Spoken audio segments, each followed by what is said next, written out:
जाएगा। सब सौंप दो प्यारे प्रभु को, सब सरल हो जाएगा।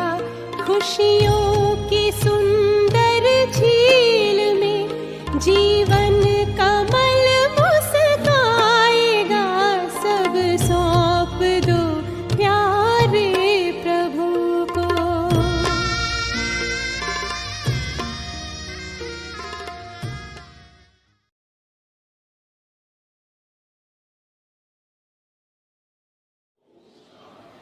ओम शांति।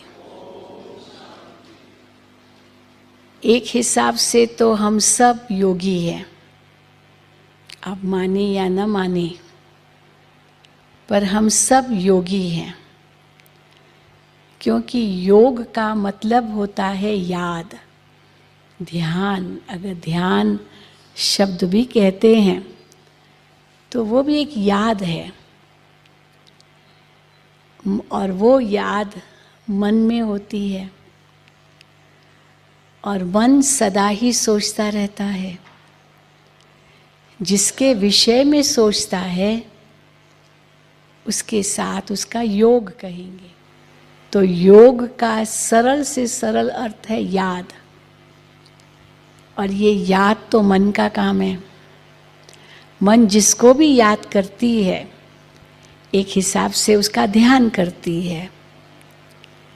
चाहे कोई व्यक्ति हो, वस्तु हो, कोई वैभव हो, कोई घटना हो, कोई स्थान हो, कोई परिस्थिति हो। अब यही मन ईश्वर में चला जाए तो ये सबसे ऊंचा योग है, सबसे ऊंचा ध्यान है। परंतु हम सब की यही शिकायत है कि हम औरों में तो मन सहज लगा लेते हैं, लेकिन परमात्मा में मन नहीं लगता है।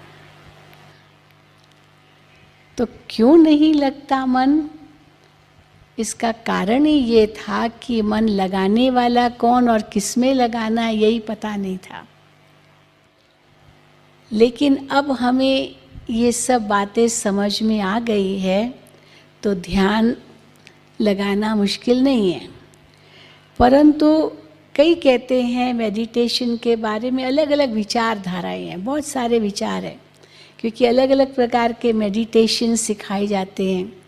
कोई समझते हैं कि मेडिटेशन करना माना एकदम मन को ब्लैंक बना देना, शून्य, थॉटलेस स्टेज, कुछ भी नहीं सोचना, ये मेडिटेशन समझते हैं।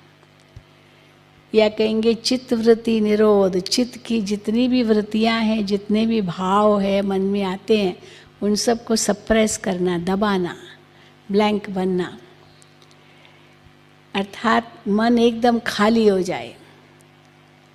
परंतु वास्तव में अगर देखा जाए मन कभी खाली होगा ही नहीं। क्यों? क्योंकि मन का तो काम ही सोचना है, आप उसको खाली कैसे करेंगे? और अगर ये भी विचार आता है कि मुझे मन को खाली रखना है, खाली रखना है, कुछ नहीं सोचना है, कुछ नहीं सोचना है, तो ये भी तो सोच है। ये भी तो सोच है कि मन में कुछ नहीं सोचना है। और अगर हम मन को छूट दे दें कि जो चाहो सो सोचो, जैसे छोटा बच्चा है, बहुत चंचल है, उसको बांध के तो रख नहीं सकते और छूट दे दो, अच्छा बच्चे जो चाहे सो सोचो, जो चाहे सो करो, तो वो तो नाक में दम कर देगा। इसलिए मन भी एक चंचल बच्चे की तरह है, उसे बांध भी नहीं सकते हैं, उसे छोड़ भी नहीं सकते हैं कि जो चाहे सो सोचे या बिल्कुल कुछ न सोचे। क्योंकि जैसे बच्चे को अगर बांध के भी रखते हैं तो उसकी जो रचनात्मकता है वो तो नष्ट हो जाती है, क्योंकि वो कुछ कर ही नहीं पाता है। तो मन के अंदर भी कितनी रचनात्मकता है, बहुत क्रिएटिविटी है। अब उस मन को हम ब्लैंक कर दें और सोचे कि कुछ क्रिएटिविटी न निकले, तो ये तो हम उसको, उसकी शक्ति को ही नष्ट कर रहे हैं। पर उस शक्ति का सदुपयोग हो, यही हम वास्तव में मेडिटेशन में सीखते हैं। तो क्या सदुपयोग हो ये देखेंगे। तो केवल मन को ब्लैंक करने का लक्ष्य नहीं है।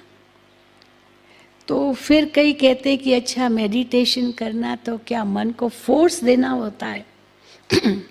हम कहते फोर्स भी नहीं देना है, क्योंकि इजी मेडिटेशन चाहिए, हाँ, कोई बहुत डिफ़िकल्ट तो नहीं चाहिए जो फोर्स देंगे। इतना सहज है जिस प्रकार एक बच्चा अपने माता पिता को याद करता है। कैसे याद करता है? हाँ, मम्मी मम्मी मम्मी, पापा पापा पापा करता ही रहता है छोटा बच्चा ना। तो मम्मी पापा तो भूल नहीं सकता, तो आत्मा का भी सब संबंध परमात्मा के साथ है।